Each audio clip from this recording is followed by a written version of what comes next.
Good evening mga boss, amo. Ngayon, ito ang sitwasyon ngayon dito sa Terminal GMA Cavite. Ayan o. Ang dami ng taong nag-uwian. At medyo bumaba ngayon dito. Naiipon ng tubig mga boss, amo. Kaya po sa mga nagmamaneho ng mga motorista, dahan-dahan lang po at madulas ang daan. Ayan po. Gabi na. Uwi na po kami.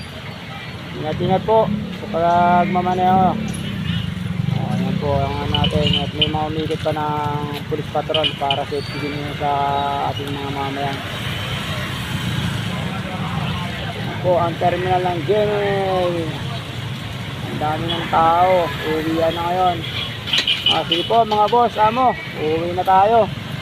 At giniginaw na tayo sa klima ng panahon. At nabasa tayo ng ulan kanina, ngayon lang tumila.